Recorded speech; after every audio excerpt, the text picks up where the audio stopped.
Sup, gue Iqbal. Hai, gue Mahdi. Hai, gue Ari. Teman-teman, kalian tahu nggak sih apa salah satu hal penting dalam komunikasi sehari-hari? Kalau kalian belum tahu, biar gue kasih tahu ya, yaitu adalah listening atau mendengarkan. Nah, terkesannya tuh sepele ya, tapi perlu pemahaman lebih loh untuk mengimplementasikannya dalam kehidupan sehari-hari. Kalau misalnya kalian penasaran, simak aja ya video berikut ini. Halo, gue Mahdi. Gue akan menjelaskan apa itu listening atau mendengarkan. Jadi sebenarnya bagi tiga nih. Ada mendengar, ada mendengarkan, ada juga yang namanya menyimak.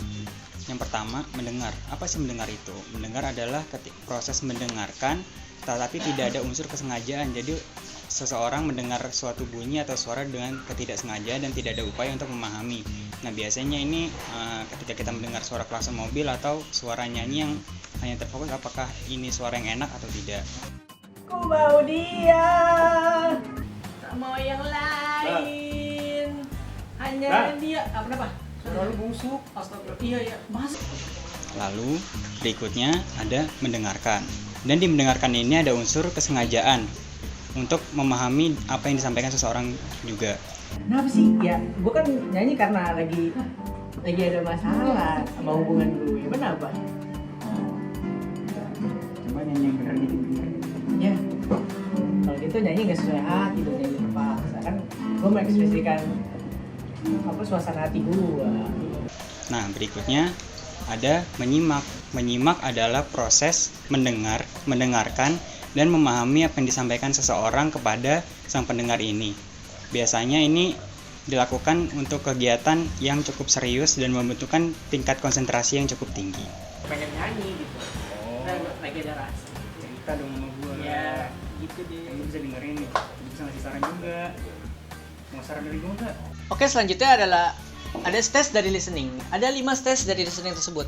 Yang pertama adalah receiving. Receiving itu stage di mana kita mendapatkan informasi dari lawan bicara kita. Nah, kita ada solusinya. Kita tuh harus fokus kepada pembicaranya. Nah, misalnya pembicaranya tuh kayak lawan bicara Anda kayak menceritakan masalahnya. Nah, kita harus fokus ke dia. Kita liatin pesan verbalnya. Kita fokus, jangan hindari distraksi mau kayak ada suara motor atau suara mobil. Kita itu hindarin aja anggap aja lewat. Kita fokus sama target kita.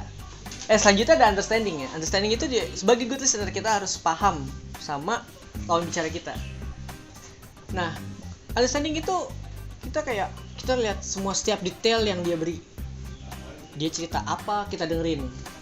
Nah, dalam understanding juga kayak kita harus buang-buang asumsi kayak ini orang nggak jelas atau itu nggak boleh. Nah, kita gunakan point of view-nya dia.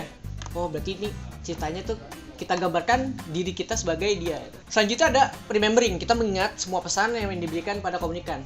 Remembering itu juga boleh nanya, ngasih feedback. Misalnya lawan bicara kita sedang bercerita, kita ada di bagian part ada yang nggak jelas. Kita bilang nanya, bro, ini gue kurang jelas, mohon maaf, ini apa ya? Oh, kayak kita meminta untuk penjelasan supaya informasi yang kita dapat itu sesuai dengan point of view dia, sesuai dengan info-info yang diberikan. Remembering ini sangat berpengaruh untuk tahap yang selanjutnya adalah evaluating.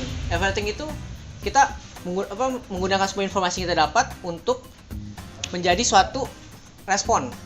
Nah, kita dari evaluating itu tidak boleh buru-buru karena kita harus mendengarkan semua informasi. Seperti sebelum saya mention, karena kalau kita cepat-cepat ngevaluasi suatu hal kayak dia baru cerita baru A sampai B, kita udah Z. Nah, nggak boleh tuh. Kita nggak boleh cepet-cepet evaluasi. Nah, terakhir adalah di part paling penting adalah responding. Kita memberikan feedback, kita memberikan evaluasi yang kita buat dan kita antarkan kepada lawan bicara. Nah, dari responding ini juga ada hal yang difokuskan. Kita harus support dia. Kita harus gimana membuat pembicara ini bahwa ini kita tuh adalah good listener. Kita harus fokus pada komunikan. Terus kalau bisa tuh jangan mencoba judge gitu atau berusaha menjadi orang yang kayak bisa membenarkan masalah gitu. Jadi gimana teman-teman? Kalian udah menyimak video tadi kan? Dan sekarang kalian pasti udah bisa membedakan nih antara mendengar, mendengarkan, dan menyimak. Serta kalian itu pasti udah bisa nih menerapkan tahap-tahap tadi ke dalam kehidupan kalian sehari-hari dalam berkomunikasi. Jadi gimana? Kalian itu pendengar yang baik atau yang buruk nih?